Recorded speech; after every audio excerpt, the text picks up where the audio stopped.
This week on Lectures in History, Emory University professors Hank Klibanoff and Brett Gadsden look at the intersection of civil rights politics and violence in mid-20th century Georgia. They talk about a number of unsolved murders during the segregation era and the Georgia Civil Rights Cold Cases Project. This class is about 90 minutes. Because today what we're going to do is I'm going to open up the Georgia Civil Rights Cold Cases, plural, class by taking note of a particular milestone that is occurring this week. Anybody know who this is? This is Emmett Till. This is Emmett Till. Now, on this day, August 26, 1955, that's 60 years ago today. So I'm going to ask you to sort of take your mind back. I'm sure none of you remember that, right? None of you remember what happened 60 years ago. But we're going to take a measure of how long ago that really was in a minute. Emmett Till was a 14-year-old boy from Chicago. He's spending his summer with his uncle down in Mississippi. His uncle was a farmer, and his uncle had a son who is Emmett's age. His uncle is Mose Wright. Mose Wright's son, Simeon Wright, and they're all living together in the Wright house down in Money, Mississippi, having a good summertime. 2 days before this day, 60 years ago, on August 24th, Emmett Till had gone into a local country store called Bryant's. Bryant's Meat and Grocery, I think it's called. And he was hanging out with Simeon and with some other guys, and he goes into the store to purchase something. And he purchases it, and he's at the cash register, and there he sees the woman who owns the grocery store with her husband, Carolyn Bryant. And something happens at that point. And there's only one person alive today who knows what happened.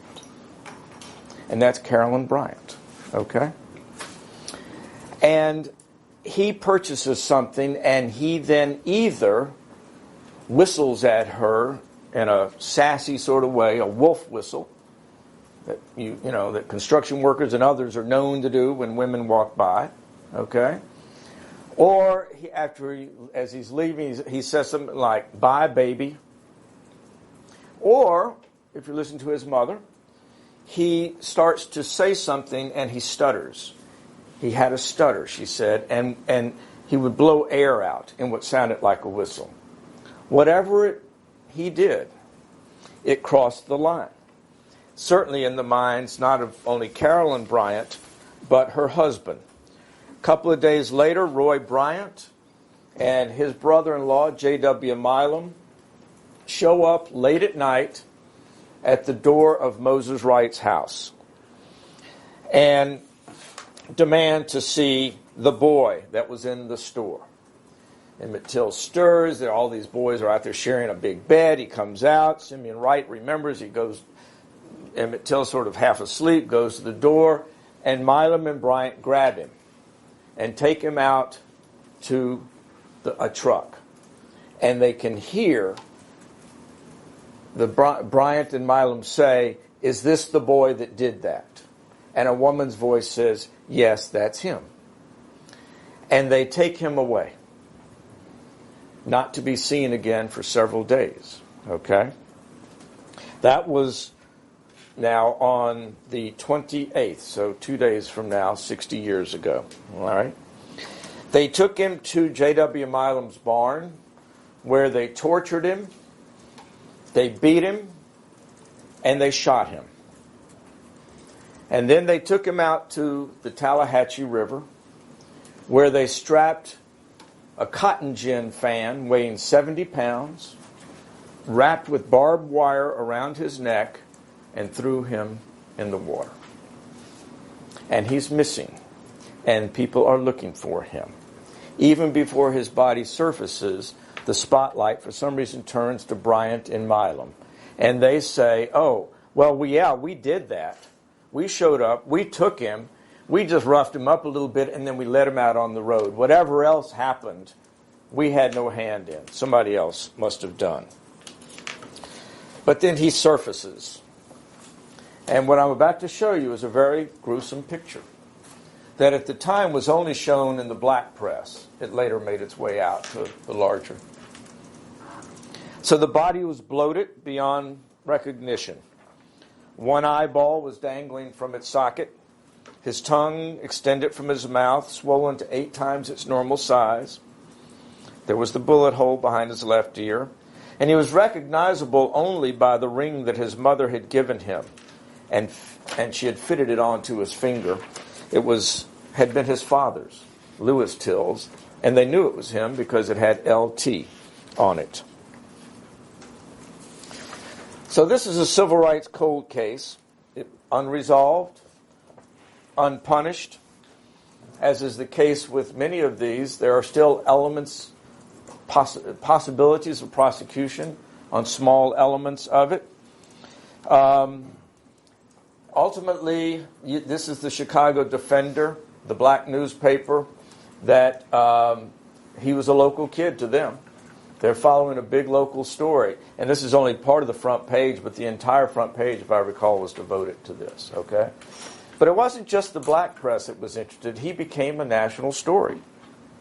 This is the Chicago Daily Tribune, and you can see a column here, 2 go on trial in South for murder at the top there to the left of that cartoon.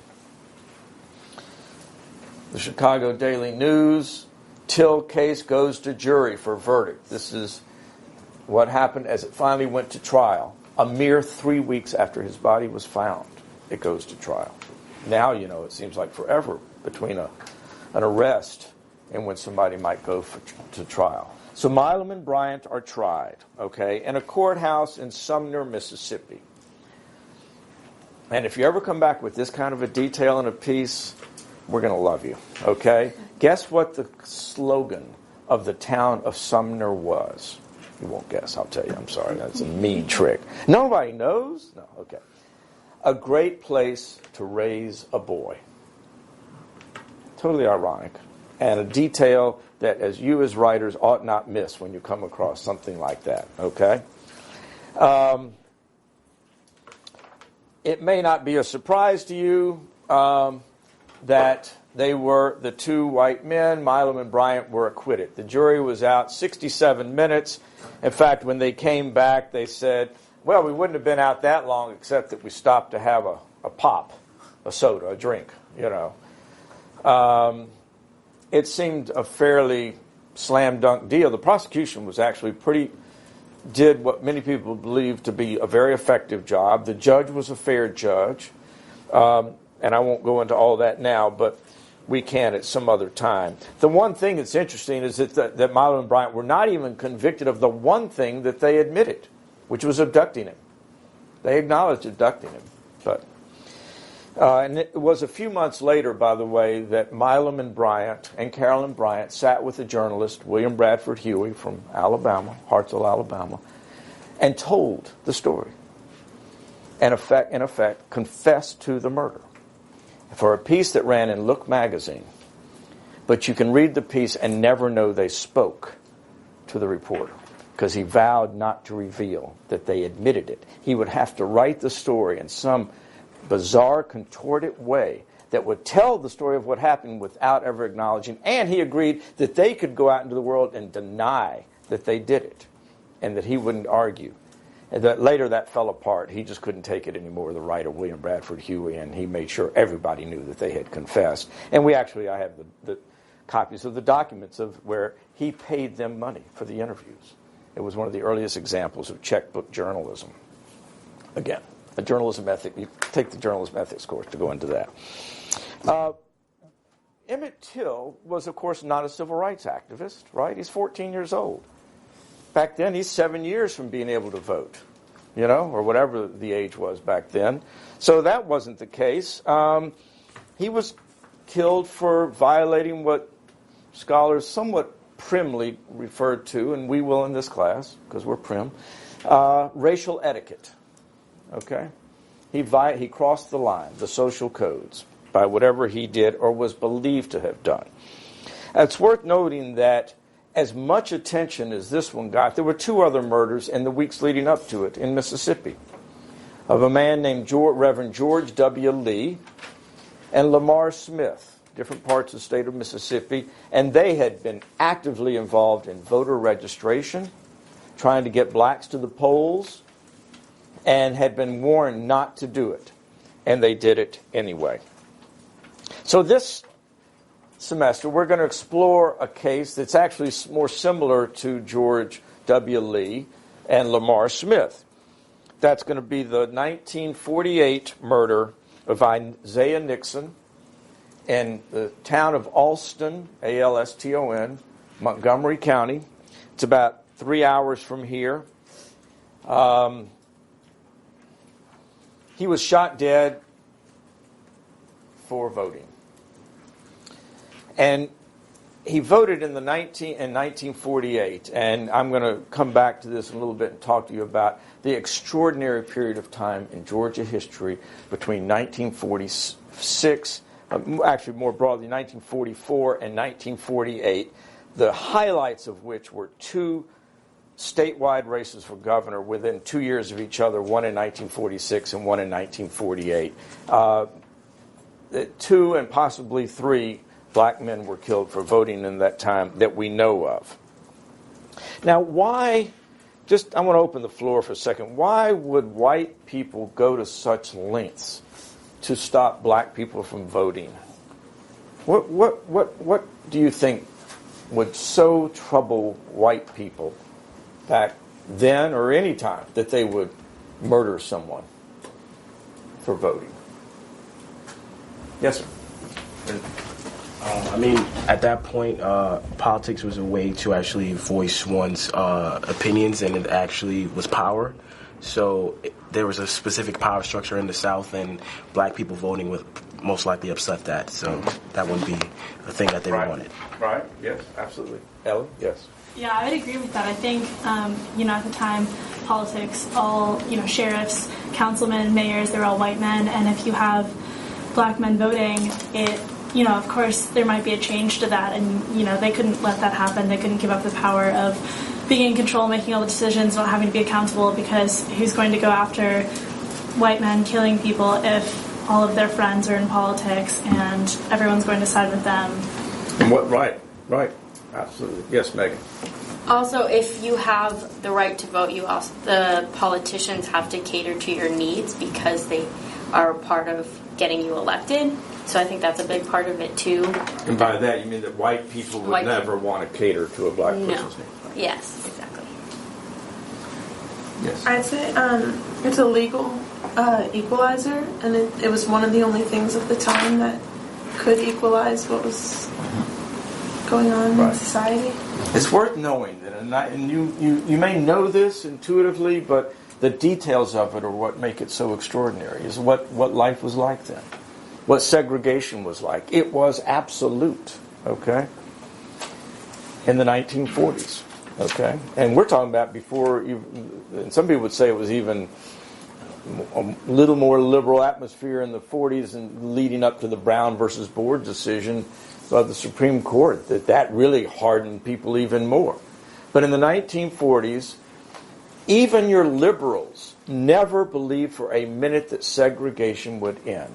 You've got, I can name 4 liberal editors, prominent people who later worked in the Roosevelt administration. Ralph McGill right here at the Atlanta Constitution, Harding Carter, others, Jonathan Daniels, who was an editor in Raleigh, North Carolina, who said, absolutely, segregation will never end in the South. You might as well believe that day is going to become night and night's going to become day.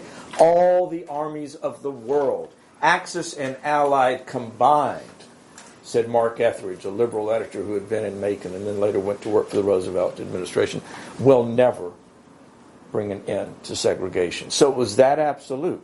So when we say that white people didn't want black people to vote, it was just one piece of all the absolutes that were going to be banned and that blacks were going to be barred from.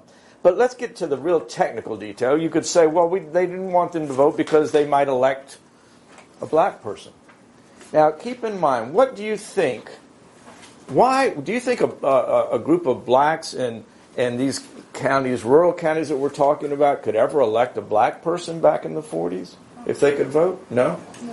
Why not? Because I don't think that they had the structure there to get someone into office, right? To run for political office and then to win political office is a hugely expensive, time-consuming endeavor, right? And I think these people were in such a situation where they're more concerned with their day-to-day livelihood, with getting food on the table, than they are about, putting someone into a system that has never, in their experience, been beneficial for them. That is all true, okay? But I would remind you that white people down there were very, very poor too.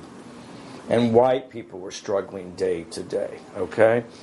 And here's what I want you to keep in mind, is that in rural Georgia, rural Alabama, rural Mississippi, the population was heavily African American.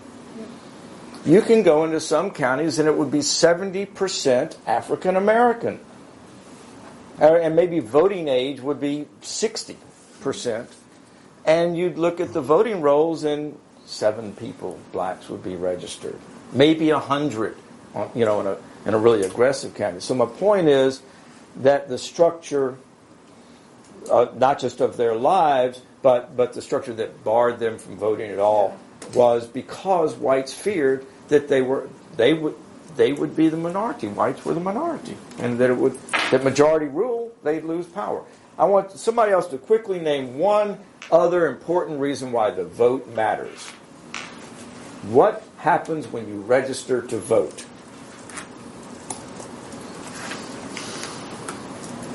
We stumped him again. Year after year after year. What happens? How many of you are registered? What do you get in the mail every now and then? You get a call from your folks back home. Jury duty. Jury duty. And what does what does that mean? That you go sit on a jury and you can make this decision that these... you have an influence on the criminal justice system, right? A widely overlooked consequence that white people clearly understood, okay? And as we go through these civil rights code cases, so many of these are about criminal justice and whether people got, justifiable verdicts, given the fact that all white juries were looking into them. All right. Now, normally, just so you know, I would not start off with Emmett Till. He's Mississippi, not Georgia. We're focused on Georgia. But I wanted to do it because of the anniversary, and I want to do it for another reason. Let me ask you a question. This gets really personal. Somebody tell me how old their grandfather is. Somebody tell me how old's your grandfather? 88. 88. Somebody else? Like 92. 92. Anybody? Yeah. 70. 70? Uh-huh. All right. You can do the math quickly. How old would Emmett Till be? Oh, I can't do the math quickly. 60 years ago, and he was 14. He'd be a 74-year-old man. That's not... 60 years ago when he was murdered is not that long ago. I can name one person in this room who was alive at that time. Okay? So I just want you to know we're closer in time than you might think. Yes, Emily? What was the influence of him being from Chicago? Is that why it was published in the newspapers more? Yes, that is why the Chicago papers went down there. And also the fact that he was a mere 14 years old and seemed to have crossed a line that didn't make sense outside the South for the most part, drew massive press coverage. Okay? This little town of Sumner, Mississippi, was just overrun by reporters. The New York Times covered it every day, Associated Press, UPI. The only newspapers that didn't cover it every day were the Mississippi newspapers. Okay? Okay. Now, just to go a little further here, as we go forward in these cases, we're going to be examining, as I think we've discussed a little bit, not the whodunit as much as the why. In most cases, we know whodunit. What conditions, what forces, What states of mind were in place? Social, political, economic. What forces would come together, override all sense of common decency, all religious precepts, all acceptable behaviors, and lead men to resort to such horrific violence and widespread murder as a means of control, to your point earlier. Okay. This is the website that I've asked you to look at, the Civil Rights Cold Case Project. Okay, this did begin as a joint journalism and African American studies class. It's expanded to include history and American studies, cross-listed in all of those programs. And as I said, we've had quite a few students work in the summers. We've had students do independent studies after taking the class, and we've had students do senior honors theses that are related. Okay. And we're examining, as I said, the history of the time of racially driven behavior, and not just the murder of activists, as you can see. It's racially motivated murders, okay? You're going to be using primary evidence, FBI records. We're going to give you a big stack of them, okay? Just to prime the pump. We want you to dig out NAACP records, personal archives. We discovered a motherlode of stuff over at the Auburn Avenue Research Library. Marble upstairs, manuscript archives and rare book library is a real gold mine of opportunity. And we want you to come to understand history that it's little known from the inside looking out, and it's long forgotten from the outside looking in. And that is our goal, for you to see it from that new, fresh perspective. This is a whole bunch of different cases. Clarence Pickett, Maybelle Mahone, A.C. Hall, people who were targeted for just because of who they were. It wasn't even always their beliefs, okay? In most cases, these murders prompted no local investigations or state investigations or prosecutions, or received inconsistent investigation by the FBI. As you will see, you need to be open, however, we'll show you, to all historical realities and possibilities. And things are not always what they seem or what you would expect, okay? I'm going to click through and show you a couple of cases. This is James Brazier.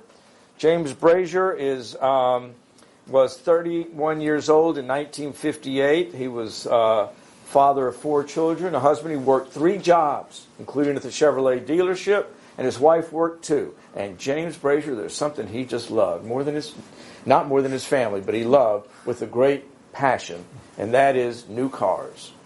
And at 56, he bought himself a new 56 Chevrolet from the dealership where he worked. In 58, he bought himself a Chevrolet Impala, okay? We have examined in this class why it was that was so offensive to whites down in Dawson, Georgia, not Dawson County, Dawson, Georgia, Terrell County, okay? A few months before this particular day when he was arrested in April of 58 for who knows, it didn't matter, right? And beaten up on his lawn by the police, taken to the jail where he was examined by a doctor who said he's going to be okay, and he wasn't. And then in the middle of the night, he's dragged out and beaten, all but dead, and within a few days dies, okay? But 5 months or 4 months before that day, he had been stopped by a police officer. And he said to the police officer, "Why are you stopping me again? What's going on? Why do you keep doing this?" And the police officer says, "You got a lot of nerve driving a car like that when we can't hardly live. I'll get you yet." And by the way, we know all of this because we have the paper. We have the records. We have all, that in which that whole dialogue took place. And by the way, James Brazier, unlike Emmett Till, no news coverage. Not a word. A month later, one of the same police officers and another one from the same police force kill another man, Willie Countryman, who they found later with a knife under him that his family says he had never had. It was never his knife. It was planted. And they kill Willie Countryman in the middle of the night. Also, no coverage of that. This is Hattie Brazier, James Brazier's wife. I mentioned she was a very hard-working woman. She spent 5 years trying to get his case to a federal jury and finally succeeded. The consequence was that the jury, in a civil case, decided not to hold the police officers responsible for James Brazier's death. But it produced a large transcript. So this is the transcript that one of our students found. That's actually just a portion of the transcript that one of our students found at the National Archives. It really enlightened us, you know. Okay. This is Maceo Snipes. Very much like Lamar Smith, George W. Lee, Isaiah Nixon, killed for voting.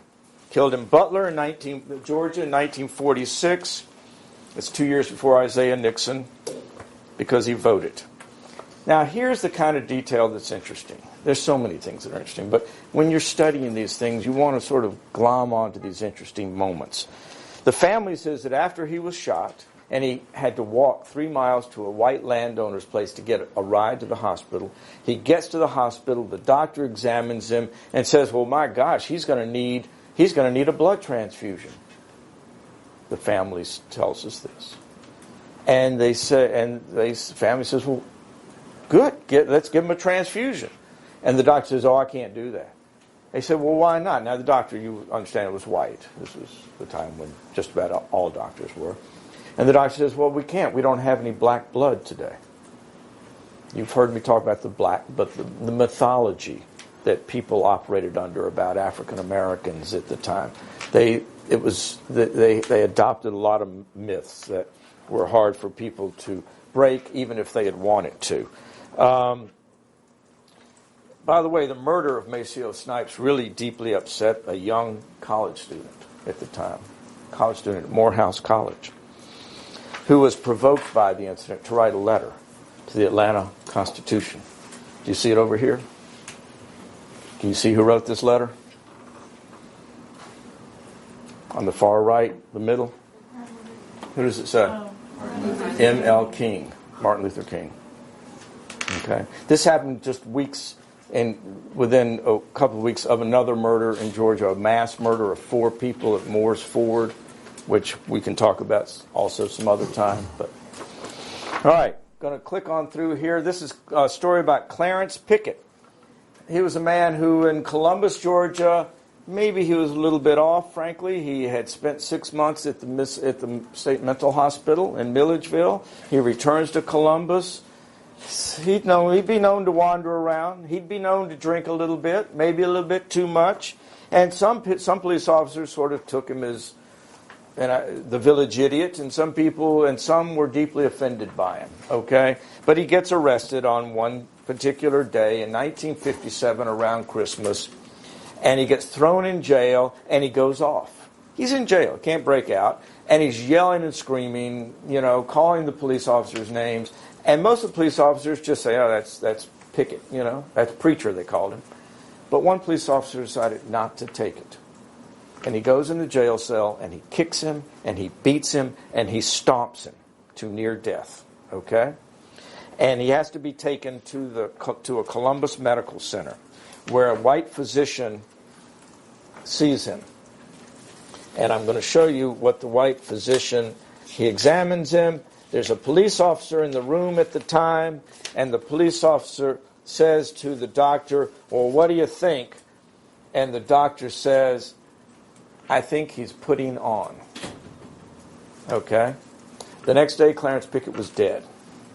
And so what our students were able to do was look at the doctor's medical report from one day and look at the autopsy the next day, and we sat with a pathologist from Emory University Midtown Hospital who said, well, gosh, based on this autopsy and what we know, here's what the doctor the day before should have seen and should have done, and he should never have released him to go home, which he did.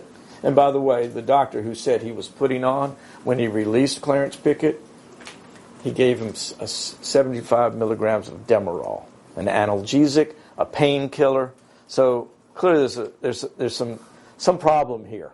if he's telling the police officer, I think he's putting on, either afraid for whatever reason, or just wants to be part of the boys and the team, and then gives him a painkiller on the way out. Whatever it is, Clarence Pickett died the next day.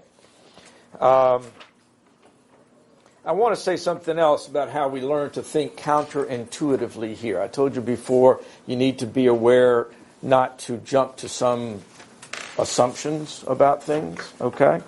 One student we had, a very good student, was determined to portray the police officer who beat and stomped Clarence Pickett as this southern racist cracker, right? White cop, stereotypical, straight out of central casting. Well, another student was looking into it too and discovered something. This is Joseph Cameron was the police officer. What does that say? Where was he from? He's from New York.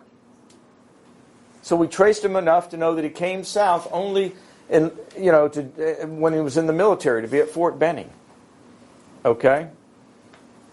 So I say this to you as a means of saying, we want you to challenge some assumptions that you may have going into these things. Okay? Couple more. Lemuel Penn. Let me just tell you, in 1964, Lemuel Penn was a high-ranking administrator in the Washington, D.C. school system.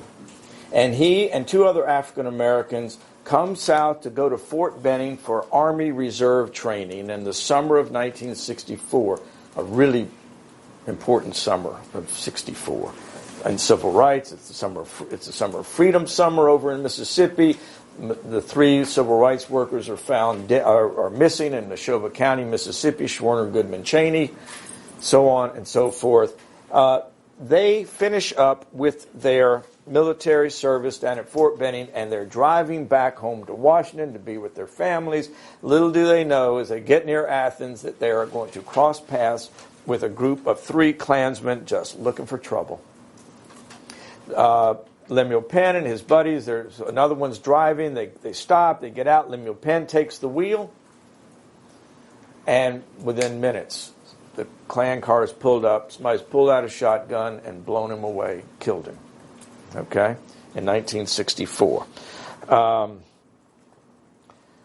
There are 2 very, very gruesome pictures that I have that show Lemuel Penn that I wouldn't dare show you, but I'm just telling you, it was just breathtaking how brutal this murder was. Okay, I think it's. I want to give you a detail that we learned, and y'all may find this is such a small detail, but again, it's the thing that's helped you to understand what things were like at the time. This comes from student research and from some reading we've done, and helps you understand the frame of mind of people in 1947, 57, 64. There was a trial. The 3 Klansmen were caught, they were indicted, and they were tried. Okay, and during in state court, okay, not federal, state, and we'll later go into a lot of these distinctions. During the trial, 2 of the witnesses against the Klansmen were the other 2 men who were in the car, okay, with Lemuel Penn. And 2 African American men who walk in to the courtroom to testify in their military uniforms. One was a major, and he had the stripes to show it. The other was a corporal, and he too had the stripes. And suddenly, the press that was there took note of the fact that when they came into the courtroom, the white jurors, all men, all white, just suddenly had these expressions of disdain for these black men who had higher ranking than they did when they were in the military. They were, privates, many of them. And it ended up, maybe it was going to be influential, maybe it wasn't. But it's a moment worth understanding that the psyche at the time was that no black man should be in a military uniform fighting for this country. Okay? And this is, 16 years after Truman's order, something like that, desegregating the military. All right, and by the way, the lawyer for the defendants, the Klansmen, was very adamant in his arguments that the white jury would be letting down their race were they to convict these men. Okay, he really appealed to their Anglo-Saxon tradition in there, and that they would have to answer to their neighbors. And of course, they did find the men not guilty. Okay, couple more. This is a young man who was 17 years old in 1962 when he's walking home from a dance. A.C. Hall and his girlfriend, I think, a girl, she was 15. They've gone to a dance, Eloise Franklin. They're walking past a school. They don't know that some hour earlier a white woman has called the police and said, "I just saw a black man in my carport reaching into my glove compartment, and now our gun is missing that they kept in the glove compartment of their car." And so the police go, they pick her up and her husband, they get in the car, and they go out looking for people. They see A.C. Hall walking with his girlfriend, and the woman says, "That's him." And the only thing similar was that he had on a white shirt, and the guy she had seen was wearing a white shirt. And the police come after him, and he starts to run.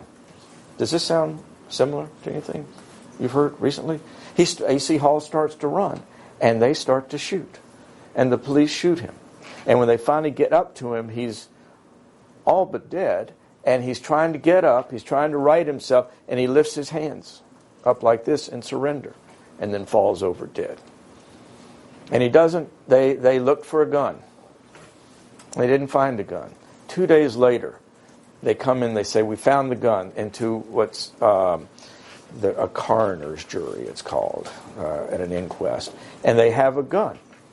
And, somebody in the coroner's jury then calls in the man and the wife whose gun was stolen and said, "Is this your gun?" And they said, "No, that's not our gun." Okay, so this white coroner's jury, which doesn't have which only has the power to recommend whether or not a grand jury should then bring criminal charges. Okay, they do a complete statement that says, "We believe this was murder." Okay, so a group of white people meeting, examining the evidence, conclude that it was murder, and it gets taken up by a grand jury, and the grand jury wouldn't bring any charges against the police officers. Okay? So as you can see, you have a lot of unrestrained agents of white supremacy acting here to enforce what they believe to be the social order of things. And they brought just injury and death to untold numbers of African Americans in Georgia and in the South. Okay? We're going to ask you during this time, as I said, to ask the questions about the why. Why would police officers be so offended that a black man owned a nicer car than they could afford that they would kill him? Why would white physicians examining black patients so readily ignore the signs of grave injury, withhold treatment, and send patients home to die? So the purpose of the course is clear. We want you to learn how to locate, how to dig out records, how to analyze the documentation of these crimes, find the truth, and find the context. Beyond the primary evidence that we're going to give you and that you're going to dig out, we have a lot of secondary reading, okay? Because there are others who have examined some of these issues more broadly. So that when a student was looking at why would a man be killed for owning a nice car? Okay, why would James Brazier be killed? Leon Litwack over in Trouble in Mind has 2 or 3 other examples of time. So some of these scholars have done the work that sort of is the glue of our work and helps expand our understanding. And that our understanding these were not isolated one-off incidents. Okay. So that's the kind of work that we're going to be engaged in. Brett, as Professor Gadsden now, is going to discuss a broader context in which we're going to understand the cases, and then we're going to come back to me for a little bit, talking about Georgia, and to close out. Okay? And if you had, did you have questions at this point? Let me just ask that about what I've just talked about. And you probably must have had things going through your mind at the time. You feel free to raise your hand. Yes, please. I forget the specific name, but I believe you mentioned one of the officers or one of the people that killed someone was from New York instead of the South.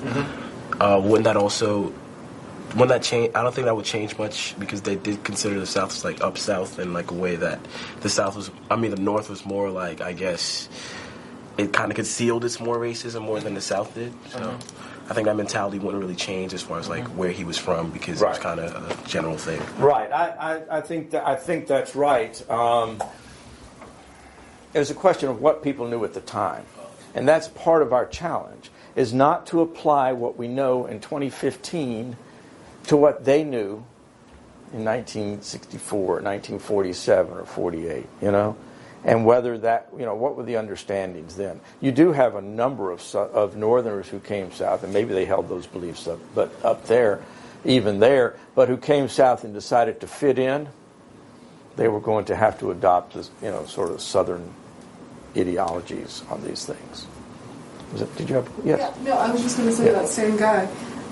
He was in the military, right? So that's a whole nother structure of group thinking and fitting in, and this ideology and this whole like brainwashing thing, because there's a lot of like the idea of being brainwashed in the military that plays into his thoughts and his actions in that moment.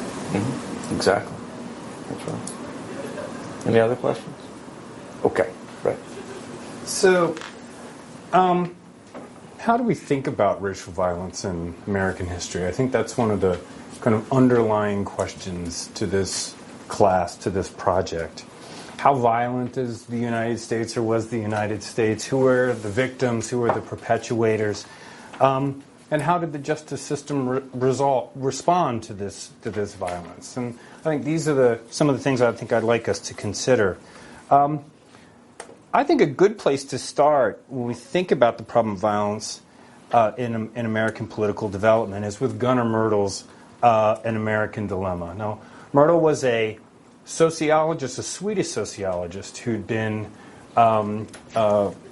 contracted by the Carnegie Foundation to write a kind of sociological study of American race relations in the late 1940s. And in 1944, he produced this kind of magisterial, epic study of American relations called An American Dilemma. And 1,083 pages. Yes, 1,080. It's I think perhaps one of the finest comprehensive studies of American relationships ever published. And Myrdal worked with a kind of bevy of academics to study a variety of aspects of the South, including white attitudes towards blacks, the biological and social foundations of race. He published population statistics and trends. He explored the institution of slavery and the evolution of the Southern planter economy. He looked at the economic conditions and social stratification of African American communities. He explored white Southern politics. He did detailed studies of the justice system, of police, of prisons and jails. He looked at the problem of violence in the South. He explored the problem of segregation and inequality. And he looked at a kind of variety of different institutions in the African American communities, kind of uplift institutions, social protest institutions. He looked at the role of the black press and black churches. I mean, it really is something, I think, a study that deserves, that we return to again and again and again. But I think in a very provocative way, Myrdal offered a particular interpretation, right, of Southern culture, and I think by extension of American political development. And he developed this argument that he called the American Creed, right? And in Myrdal's telling, and this is a quote, there's a strong unity in this nation and a basic homogeneity and stability in its valuations. Americans of all national origins, classes, regions, creeds, and colors have something in common: a social ethos, a political creed. Now, Myrtle continued, "It is difficult to avoid the judgment that this, and what he calls American creed, is the cement in the structure of this great and disparate nation."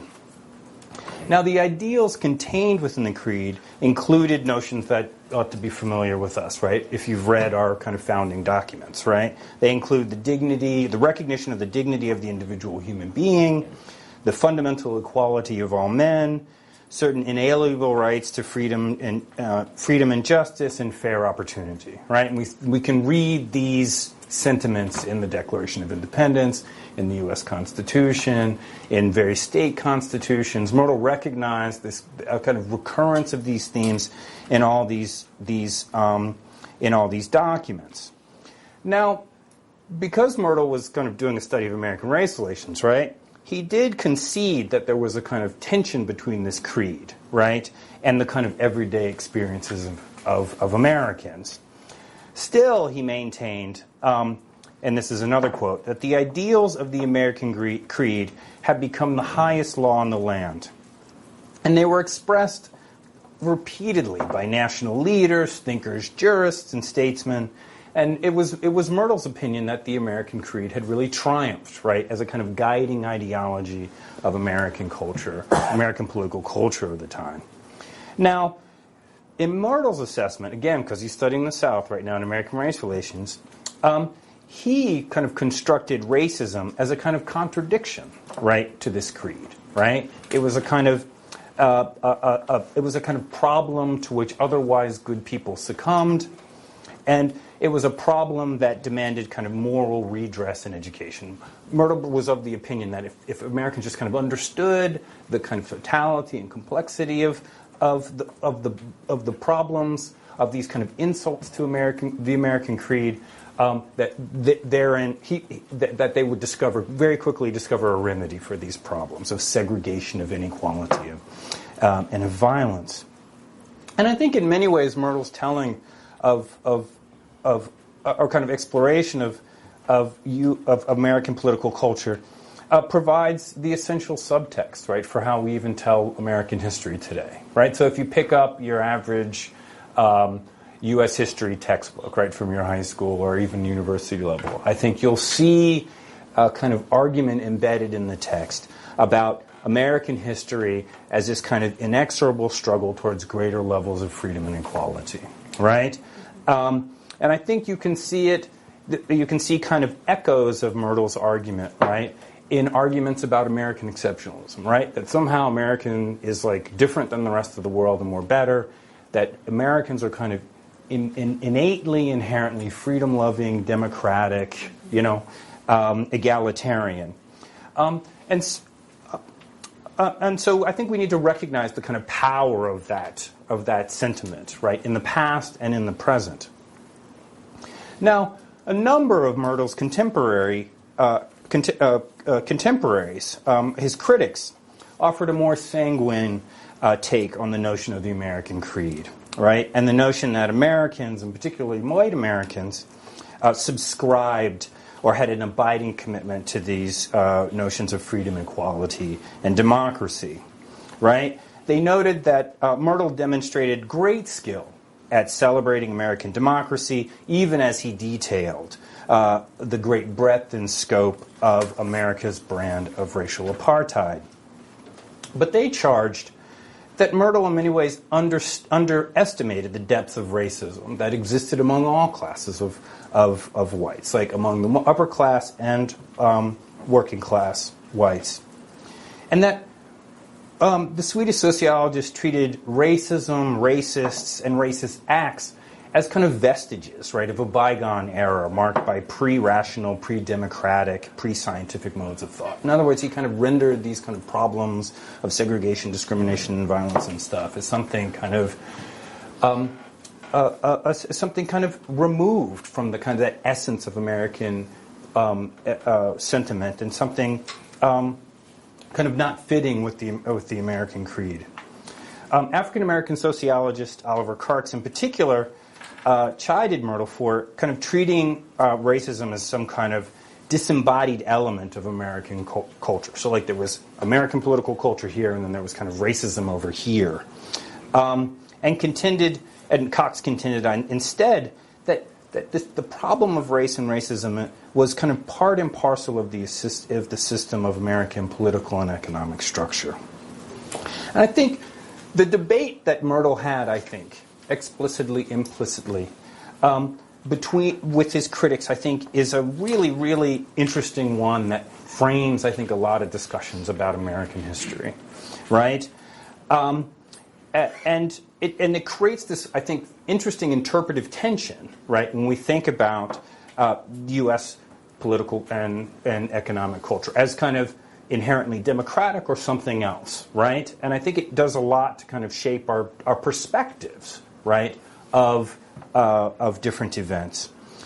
But I think the tension that between Myrtle and his critics, I think, is really interesting for the purposes of this class, right? Where we're thinking about the specific problem of violence, right, and the extent to which it is something central and intrinsic to U.S. history, right? Is it something that's kind of out there, right? That these kind of people on the margins of society engage in, right? That otherwise, or is it something that is kind of bound up and woven throughout, a variety, a myriad of different kind of American traditions and practices, right? Is it embedded in the kind of actions of different institutions? And I think that's a really, really interesting way, a really interesting problem for us to ponder over. I think when we think about racial violence in history, I think it's important to think about it as a kind of long arc and think about it in its various kind of iterations, right? In many ways, we can look to the institution of slavery and see the kind of practice of violence as kind of inherent and essential to the institutionalization of chattel slavery in the American South, right? Slave owners went to great lengths, right, to convince themselves and others that the institution of slavery was a kind of benevolent arrangement between masters and slaves, right? That they were the ones who that the masters provided a kind of shelter and food and civilization and religion for their slaves in exchange for labor and obedience and love, right? But we understand, just a cursory review of American slavery reveals that violence was an essential component of the master-slave relationship, right? That masters frequently resorted to corporal punishment to discipline their slaves, right? And to kind of maintain the essential imbalance between masters and slaves. Masters frequently whipped their slaves. I'm sure we've seen the kind of iconic photograph of the gentleman with the kind of cross-hatched scars in his back where he'd been whipped kind of repeatedly. Slaves were whipped and beaten for disobedience, when they failed to meet their kind of cotton or tobacco quotas. They were subject to corporal punishment when they attempted to run away, or when they broke a kind of myriad rules that governed plantation life. And oftentimes, it wasn't always clear that there was a logic to the violence that was meted out, that sometimes it was kind of unexpected and unanticipated. And so there was this, that slaves lived in, I think, constant, in a state of vulnerability, right, to the master's whims. Slave women were often subject to rape and other forms of sexual exploitation from masters, sons, and the male relatives, overseers, and other visitors, right?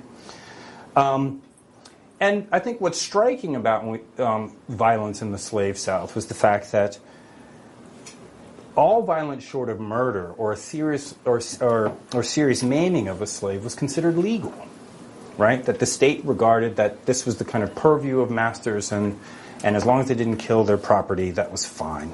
But even in cases where masters were found, were determined to have killed their slaves or maimed them, they were rarely charged with murder. They were rarely charged and rarely prosecuted for their actions.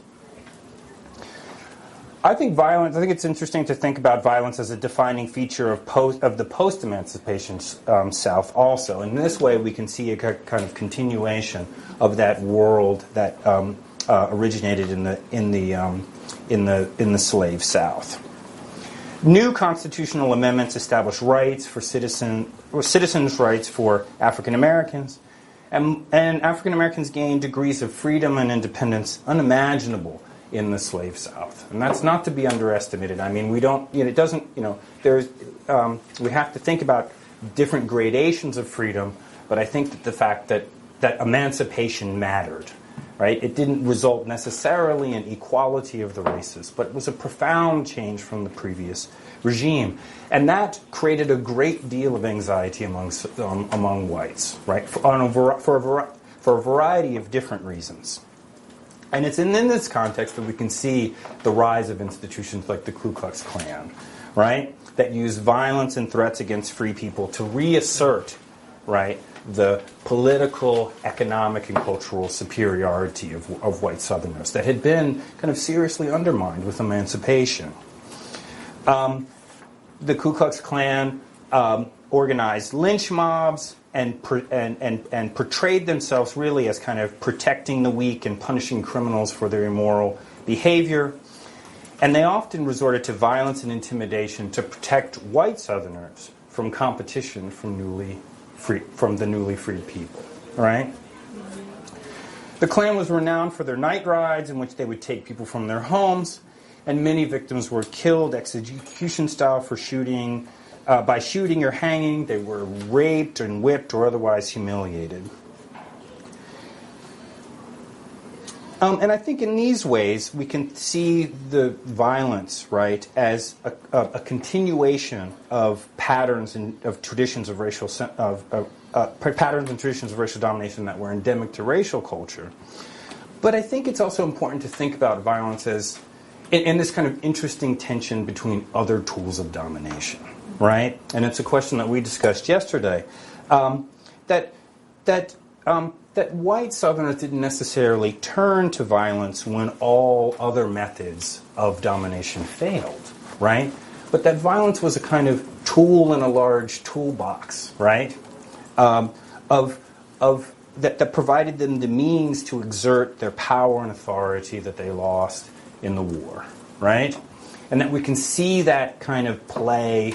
Those kind of actions being played and replayed out in different variations, right, throughout the late 19th and 20th century. Now, lynching is arguably the most conspicuous form of racial violence in the late 19th and early 20th century. What do y'all know about lynching? I mean, it's kind of difficult to avoid if you know anything about U.S. history. Nobody knows anything about lynching. Yes, Megan. It was almost kind of a show. Okay. People would come and bring their families to watch a lynching. During different periods, I guess. Yes, exactly. Ellen. Lynching could get out of hand really quickly. Sometimes it was just like mob violence or anger, and it wasn't directed towards a specific individual, but just whoever could be found on the streets could get caught up in sort of like this anger and this general like in towns, it could just be like sort of an anger of like, what are we doing? We're losing power. Things are getting out of control. Society is changing, and we don't like that. Yes. It was also seen as somewhat of like a religious spectacle. A lot of people just saw it as a churchgoer would see a sacrifice or something like that. It was something that they believed in, that they were actually showing or offering to the people. Yeah. It's kind of, it has elements of all that. I mean, for our purposes, I think it's important to kind of define lynching as a killing perpetuated by a group of persons working outside the law to avenge a crime, real or imagined, right, to impose a kind of social order, right? And so the origins of the term lynch come from the American Revolution, right, with Colonel Charles Lynch of Virginia, who instituted this extra-legal court to flogging. And the kind of practice of lynchings evolved over the 19th century. And initially were most associated with the West, right? With the frontier, right?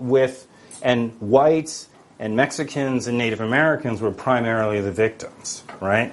But once we get into Civil War and Reconstruction, we see the practice of lynching becoming increasingly a Southern phenomenon and increasingly an exercise perpetuated against African Americans by whites. And it involved various kinds of beatings, different forms of torture. But I think what's important and essential to understand is the extent to which it was this public ritual, right? It was oftentimes carried out, in town squares, right? That it was advertised, right? That lynchings were performed with the knowledge and understanding and permission of authorities, even if the police weren't actively participating. They stood by. They allowed victims to be oftentimes removed from jails, to be taken further from the mob. And this institution of lynching really evolves kind of hand in hand with the segregation and disenfranchisement of African Americans after the Civil War, right? It's another kind of tool in the toolbox that white Southerners used to politically and economically disenfranchise African Americans. Now, between 1882 and 1950, we don't have exact figures of how many people were lynched, but it's estimated that roughly 6,000 Americans died at the hands of lynch mobs, with Mississippi, Georgia, and Texas leading the way. Of those who were lynched, roughly 1/3 were suspected of rape or attempted rape. The next popular category was murder or attempted murder. But African Americans were lynched for a variety of other transgressions, including arson, burglary, assault, petty theft, vagrancy, or theft. Right? So there's this problem of lynching and crimes, like perceived or imagined. But I think actually the study of the work of Ida B. Wells, a famous African American activist, reveals, I think, something really interesting about the practice of lynching. Right? That it wasn't just, African Americans didn't just suffer lynching for perceived wrongs, but they also often suffered lynchings when they succeeded, right? When they demonstrated economic success, when they demonstrated political independence, right? They often aroused the great consternation and antagonism of local whites who descended upon them and took their lives. There was a great, a terribly important incident of lynching that occurred in 1899, right down the street, or down I-85 in Noonan, Georgia, where a man named Sam Hose, a black farmer, was accused of murdering his white employer and raping his wife. Now, again, I think the important problem here is accused of, right? I think that's there's that many of these victims were never accused or never found guilty of a crime. But even if they had found guilty of a crime, there was a particularly kind of extra legal element of this, where the state abdicated its responsibility towards disciplining and holding to account actual criminals. But the interesting thing, I think, about, and the historically significant thing about Sam Hose's lynching was the kind of public spectacle of it all. Thousands of people turned out to witness his lynching. Excursion trains were organized to bring people from Atlanta out to Noonan, Georgia, right? And Hose was tortured and mutilated before he was eventually burned to death. And his body parts were then distributed and sold afterwards. Local photographers snapped and distributed pictures of the violence. And with many lynchings, right, they actually developed a considerable market in lynching postcards. And there's this great exhibition on lynchings that, if you have the opportunity to see, on lynching postcards, if you have the opportunity to see it, it is really, really moving. Now, the composition of lynch mobs was often difficult to discern, but researchers believe that the participants hailed from across the social spectrum. They were rich folks, they were poor folks, They were civic leaders, they were church leaders, they were jurists, and they were white press. And there's this really kind of interesting element of kind of mass complicity in the law. Like, so whether or not we tend to focus on the most immediate perpetuators of violence, those people who made the nooses and actually killed the people. But I think what's interesting and important about the lynching as a kind of public spectacle is the way in which it was this kind of mass, kind of popular effort, right? Of violence against an individual and assertion of white supremacy in the face of perceived black crimes or black assertions of political and economic authority. There's another form of violence I think that's really important for us to remember when we think about Southern history. And I'd like to just borrow from European and Russian history and think about the term the pogrom, right? So in Russian, the pogrom is a term used to define the wrecking of havoc. Its meaning is to wreak havoc or to demolish violently, and it typically refers to violent attacks by non-Jewish populations against Jewish populations in Russia and Europe. Well, in America, we had variations of those. In the U.S. context, they're just called race riots, right? And in 1898, in Wilmington, North Carolina, a mob of nearly 2,000 men attacked a black newspaper after it published what was perceived as an inflammatory article, kind of questioning the motives of lynch mobs. Right, and this is kind of against the backdrop of a really important election in which Democrats and Republicans were vying for political power in the city. 24 African Americans were killed during or more than 24 were killed, and many others were forced from town. And it's this kind of really important moment, I think, in Southern history, and one around which there's been great discussions in Wilmington, North Carolina, recently. And then there was also the Tulsa race riot in 1921, and there's been some recent work on the lasting impact of this riot. In this case, a group of whites mounted a 16-hour attack on the Greenwood district, which was also then known as the Black Wall Street, right? And in this riot, it's estimated that between 36 and 300 African Americans were killed. 35 blocks were razed, and over 1,000 residents were destroyed, right? So this is, and there's amazing photographs of just kind of burned out structures as far as the eye can see. With the rising tide of civil rights activism, we can discern a kind of wave of anxiety throughout the white South, and a kind of next chapter in the history of racial violence in America. African American soldiers returned from war, intent on demanding their rights as citizens. The NAACP and other organizations organized and began to mount really concerted challenges, right, to structures of segregation and inequality, and began to compile a record of successes, small but gradual successes. And they mobilized efforts to regain for African Americans the right to vote through voter registration campaigns. And to all of these things, all of these efforts, I think we can measure forms of whites responded with various forms of violence. And those forms of violence come in a variety of different ways. Interpersonal violence was a kind of persistent quality, I think, of Southern society in the kind of mid-20th century.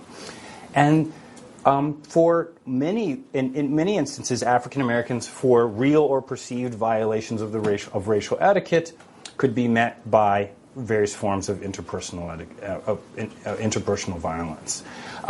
And when we talk about racial etiquette, I think it's really important to consider, and we'll kind of tease this out a little bit more, but we have to imagine a time and a place in where, in all contexts, African Americans were expected to act in a subservient manner to whites, right?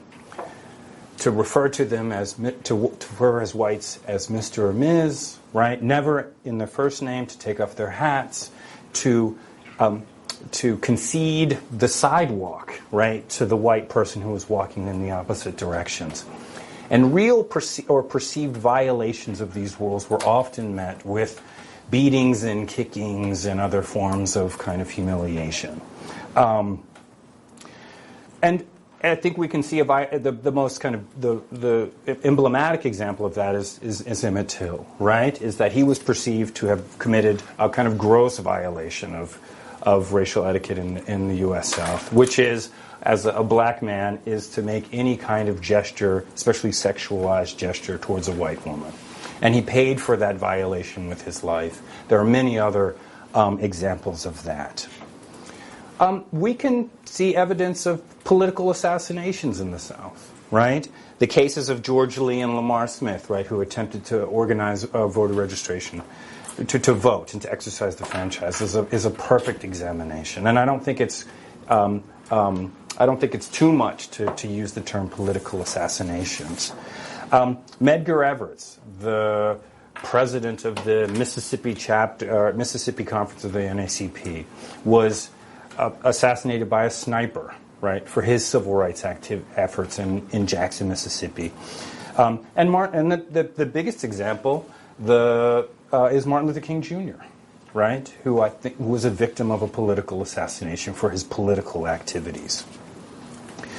We can see episodes of racial terrorism in the South, I think. I mean, terrorism is a kind of really fraught word, I think, to be used in the contemporary context, right? But I don't think it's a stretch to talk about terrorism, racial terrorism in the Jim Crow South, especially when we think about, or we remember, the bombing of the 16th Street Baptist Church in 1968, right?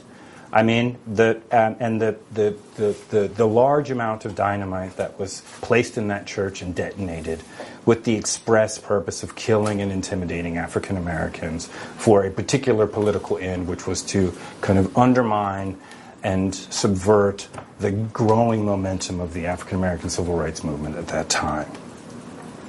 There are numerous incidents of white mob violence, right, in the Jim Crow South, right? Where white demonstrators descended on African Americans. If anybody is familiar here with the stories of the Freedom Riders, right, when they pulled into those stations in Anniston, in Montgomery, that with the kind of tacit support of the police, whites descended on the buses on the station and beat and mercilessly beat these civil rights activists while the police literally stood by and allowed that to happen. We can see other incidents of that. And then there's the problem of police violence, which seems to factor very centrally in our cold case project here, right? There was this terrible incident in 1946 that involved a gentleman named Isaac Woodard. Now, Woodard was a U.S. Army sergeant. He was on a bus. He was traveling through South Carolina, right outside of Aiken, South Carolina, and he had a kind of dispute with the bus driver. He wanted to use the restroom. The bus driver objected, and the bus driver later called the police. The police removed Woodard from the bus and jailed him. During his period of incarceration, the police beat Woodward and blinded him. Literally, they kind of gouged his eyes out with a billy club, right? And this is a case that became very, very important in thinking about in moving President Truman, right, to begin to support various civil rights measures. And so you think about this, especially this American soldier, right? It became. It was just an important moment and an emblematic moment, I think, in thinking about violence in the South. And then, of course, there's Eugene Bull Connor, right? And I think most of us know about him and these kind of iconic images, right, and footage of his police force and them unleashing dogs on nonviolent protesters and such. And so I think, for us, I'd like to kind of challenge us to think about the problem of violence and as we give context to the events surrounding the murder of Isaiah Nixon, right? Is to think about the extent to which what happened to Nixon was an aberration, right? I mean, I think there's a way in which we might frame his murder as that, right? As the kind of outcome of two deranged individuals' kind of crazy racism, right? But I think it's actually more interesting and important for us to kind of work diligently to try to give context, right, to all of these incidents of violence, right? And to think about, and maybe kind of challenge Myrtle's thesis a little bit about these problems as these kind of aberrations to the American creed, right? That the problem of violence, not just, we can talk about racial violence, there's other forms of violence, are actually more central to our understanding of our collective history than we oftentimes are willing to admit. And then that there might be this kind of interesting problem of complicity, right? That it was certainly the case that two men, right, approached Isaiah Nixon and killed him, literally, right? But these men were part of a community, right? And there were witnesses, right, literally and figuratively, to their violent action, right? And these witnesses had the choice. They had a kind of myriad choices, right, to hold these men to account or to let them go, right? And in the kind of community's decisions, right, about how to deal with the assailants of these, of Isaiah Nixon, I think we can tell a really interesting story about not just Southern history, but U.S. history. And so I'd like to kind of leave you with that final challenge, because I think that is kind of, therein lies the great kind of possibility, I think, inherent in our work in this class. Good. And we'll just keep going unless you have some questions, and we're going to push on here to the end. All right. That's all right. All right. And we'll have time at the end, too, if you want to ask some questions. It was, I just started thinking, actually, as you were talking, I hadn't really put this together. Of course, we're looking at Isaiah Nixon, 1948. Mm-hmm. 2 years before was Maceo Snipes, 1946. And you really don't have to go past Atlanta. You don't have to go to Tulsa and Wilmington and look at the Atlanta race riot of 1906. Mm-hmm. There are people, of course, neither of those was killed in Atlanta, mm-hmm. but that race riot of 06 in Atlanta was very widely known, widely understood. Atlanta had one of the, and still does, one of the most significant upper middle class African American populations in the country, and it did even then. And they came under serious attack in the 1906 race riot. We're not going to go into that, but it just occurred to me that there would have been people very much alive in 1946 and 1948 who might have lived through that Atlanta race riot and who would have remembered it. And it would have been sort of a benchmark moment in their lives. And there were other Atlanta, besides the Klan, there were in Georgia other Klan-like groups. There were the black shirts, and they were created in the 30s to threaten businesses that had any thought about hiring blacks, and particularly the cities. They didn't want cities to hire blacks, and they used to walk around with signs that said "City jobs are for white folks," and they would enforce it brutally. Okay. There was a Klan, a group called the Men of Justice, the Supreme Kingdom. There was the Columbians. There was some homegrown Georgia groups that were pretty significant perpetrators of violence. Now, it's interesting because Brett said that we were talking yesterday, and we did have this conversation where we were sort of noodling through this idea that violence is not necessarily the last resort. When everything else has failed to keep the social order and white supremacy intact, if you can't keep them from voting and you can't keep them from sitting in the schools, and we're going to go to violence. That wasn't the case. Violence was often the first order of business, and the longer range goal was embedded in the laws and in the voting laws and in the political infrastructure. So you can't really sort of jump to to any presumption that, well, nothing else has worked, let's just go beat them up and kill them. Okay. And I want to talk about two things that become really important that I think will, if I don't know if they'll astonish you, but I think they'll surprise you about the way Georgia was built in one case and the way the South was built in the other. I want to talk to you about the way politics and political decision-making, electoral politics, worked in Georgia, just briefly. We're going to come back to it, And I'm indebted to someone whose book I think we'll dive into portions of Patrick Novotny. He's an instructor and professor down at Georgia Southern. He's written a book called This Georgia Rising. And he's looked into this in a pretty big way. And that's the Georgia county unit system. Now, what could be more boring, right, than to say, oh, my God. Not to political scientists in this room. They should be jonesing for this. Right, that's right, exactly. But it was unique to Georgia, okay? And I won't say no other state had it, but Georgia was best known going all the way back to V.O. Key, understanding sort of what distinguished Georgia. It was the county unit system. And basically, it was a perversion, though not everyone would agree with that. I didn't mean to give you a political statement there, but you'll see what I mean in a second. It was a perversion of the political structure that gave the rural parts of the states far more influence in electoral politics than the urban areas. Okay? And it went back to the 1700s in Georgia, but it really caught fire in the mid-1800s. Okay? This system where in the way both the legislature was set up and the power was distributed, and in elections, in much way the Electoral College, right? The Electoral College, we all know in this country, the person who wins the most votes, the popular vote, does not necessarily become president, right?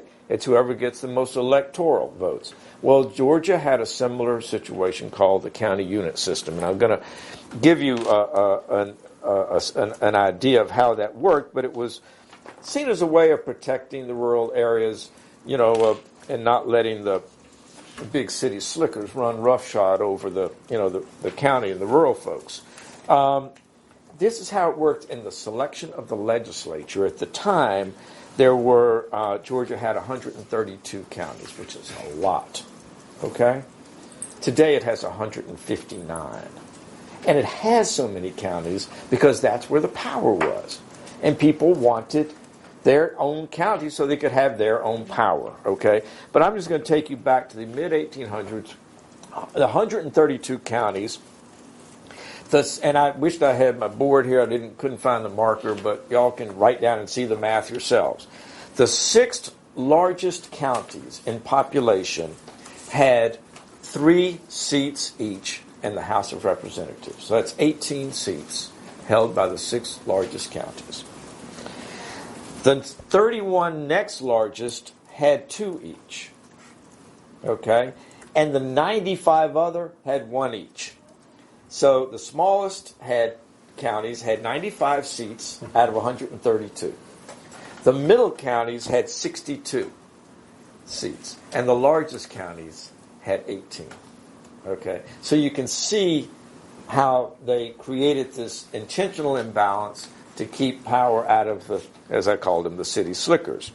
So successful statewide politicians were those who not merely played to the rural interests in the populist period and beyond, but those who targeted the city and the urban interests as anathema to the overall best interests of the state.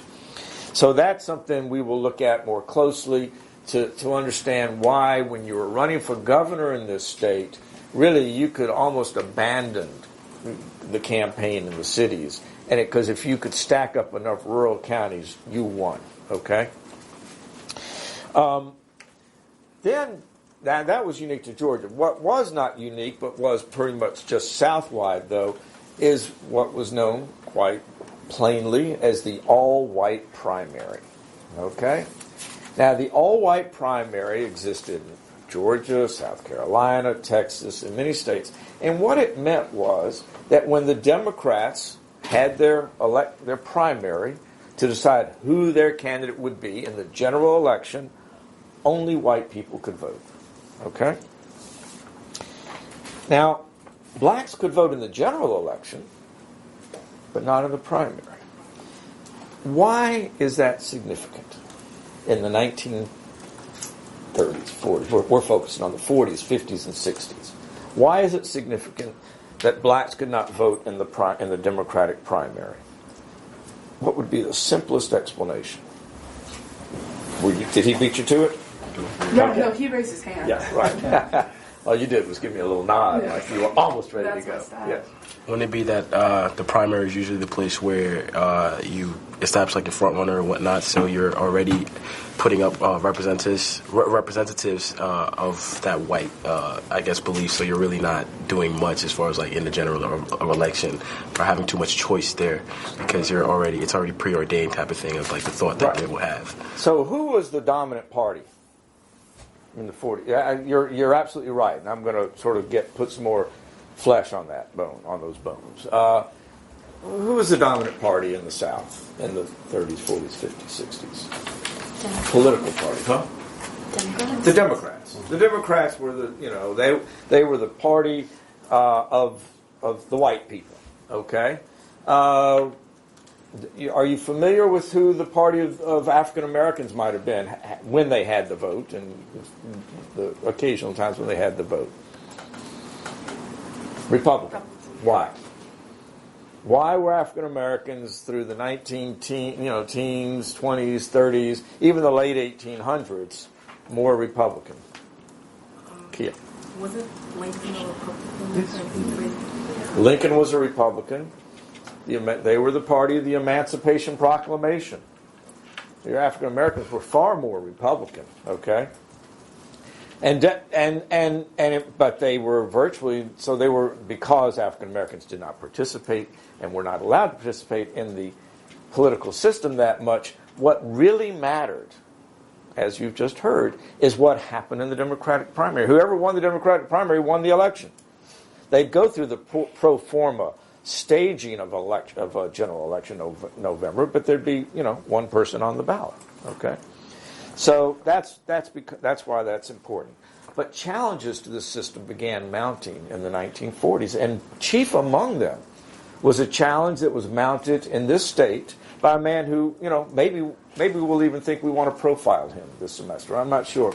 A man named Primus King, Primus.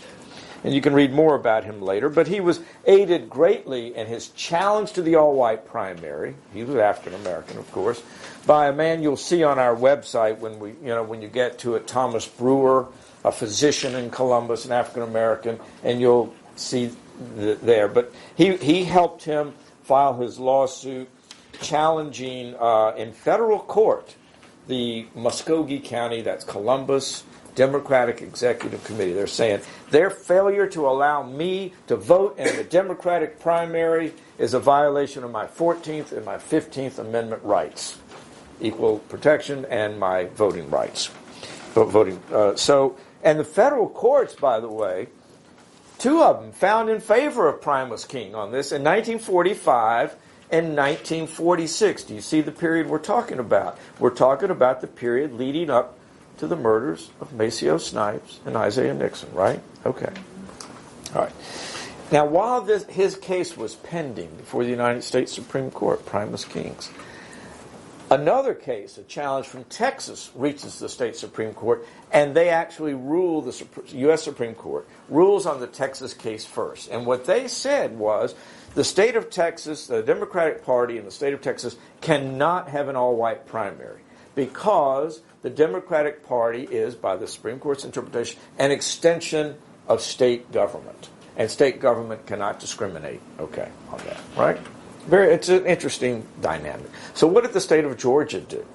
They quickly passed a law that said the Democratic Party of Georgia is not a part of state government. It's an independent private party, and it can do anything it wants, as a private party. So that arrives at the United States Supreme Court as an altogether new wrinkle. Okay, so the Supreme Court has to take this issue up separately. All right.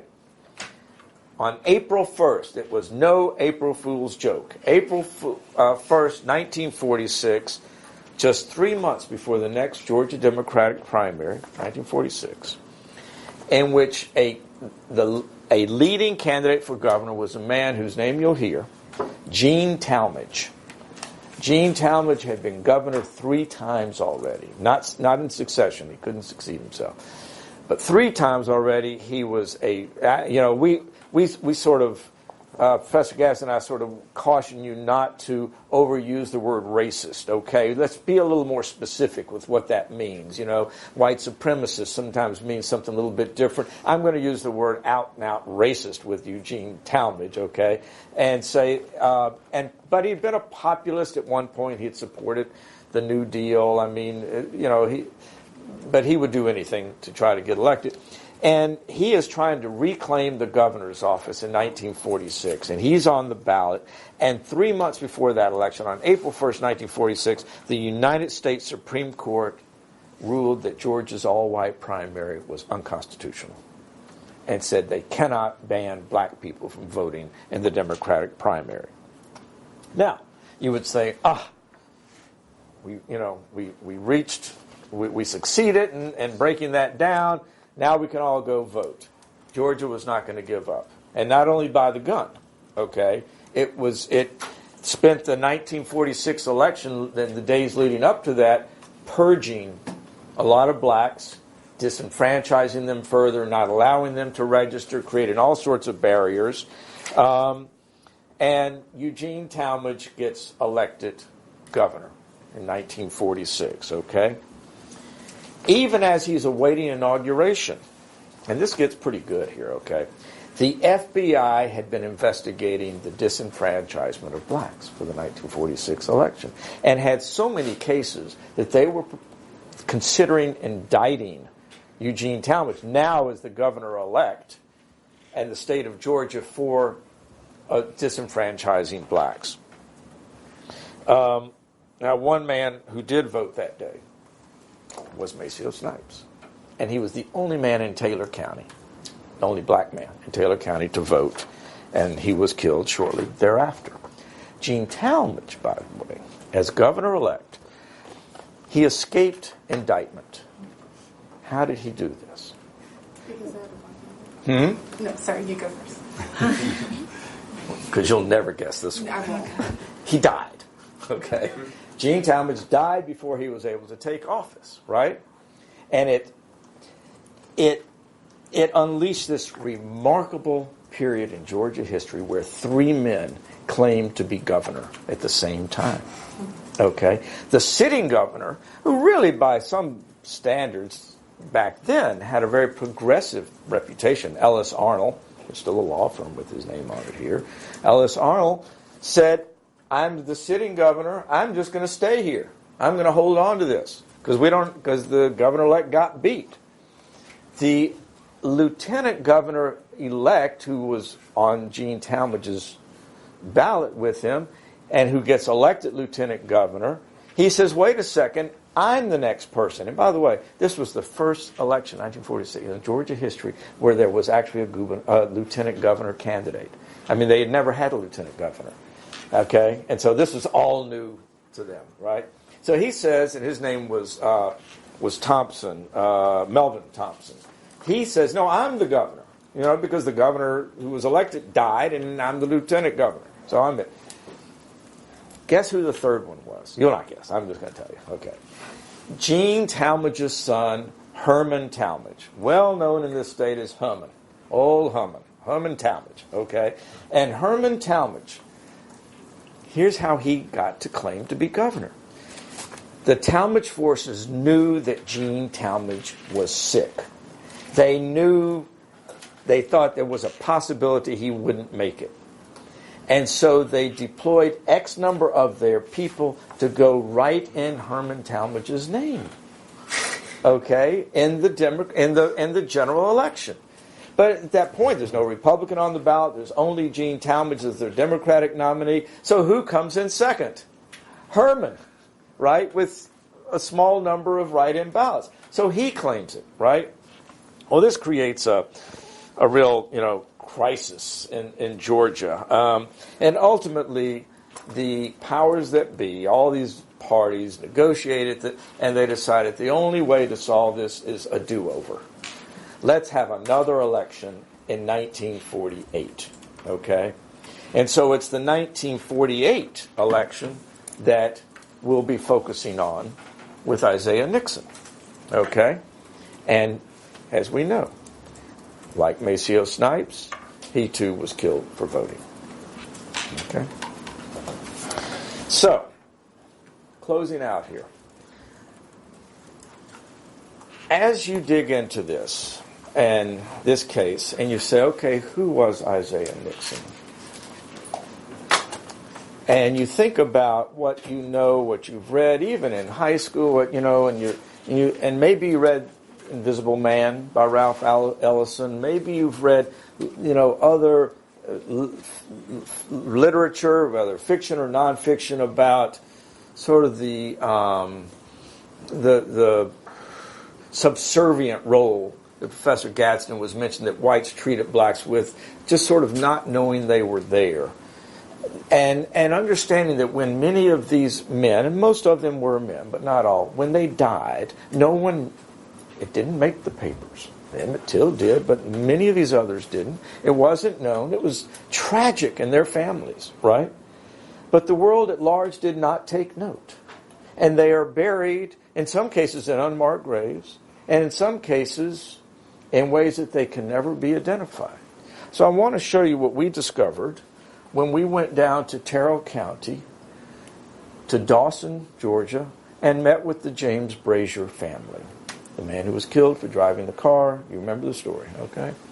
And we met with his sister, Sarah, who was with him the day that his wife, Hattie Bell, took him to the hospital, from which he never returned. Two of his daughters who were there the day he was beat up on the lawn by the police, okay? And they agreed to take us to the gravesite where he's buried. And we're really glad they did, because we could never have found it on our own, okay? So this is his gravesite down in Dawson. And this is his headstone.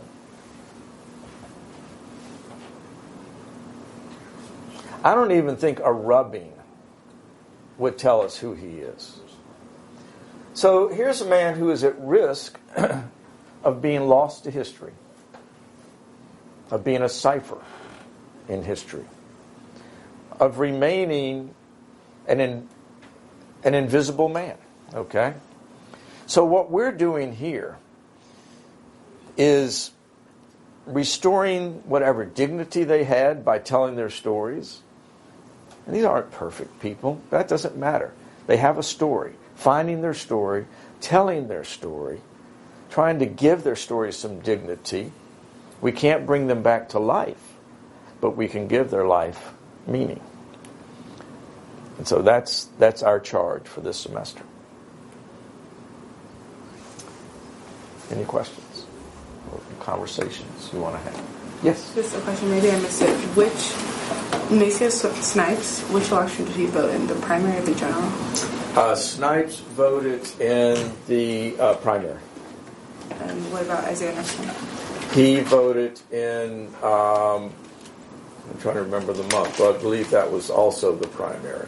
Okay. I believe. We'll confirm that. Because that was what was most going to be an affront for the whites, was people voting in the primary. Yeah, and so we're covering, I think this is such a great image that I think helps to frame the work that we're doing, that the subjects of our work in this cold case project have been lost to history, and we have the opportunity to recover them. And I think it was very powerful to meet the Brazier family, right?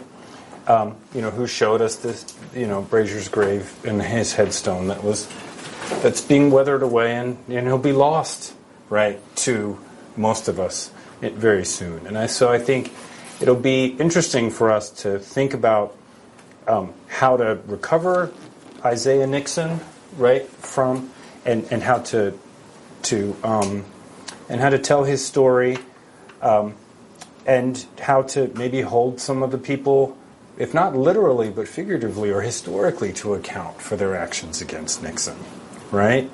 And I think it'll be a really interesting opportunity for us as writers, as researchers, to consider our obligations to a much broader community, right, than is typically asked of students at university, right? Generally, you're writing for your faculty. But I think here, we're asking you to write, I think, to a much broader audience, right? And I think that presents a kind of really wonderful opportunity for you to kind of bring to bear your diverse interests, diverse skill sets, right, to recovering these stories and kind of recap, and doing the work of recovery and remembering that I think that so desperately needs to happen. Okay? I might also add that since I've been making this presentation and for a while, even out, in college campuses and other places, and did a TEDx talk on this, and I've now had 3 people, did it at the Center for Ethics to the board down there, or a group there that I think's on their board. And I've had 3 people come forward wanting to help the family replace that headstone. Questions, concerns? All right. Look for emails from us tomorrow and Friday, and then we'll get going full tilt when we reconvene here next week, same time, same place. All right? Thank you. Thank you. Join us every Saturday evening at 8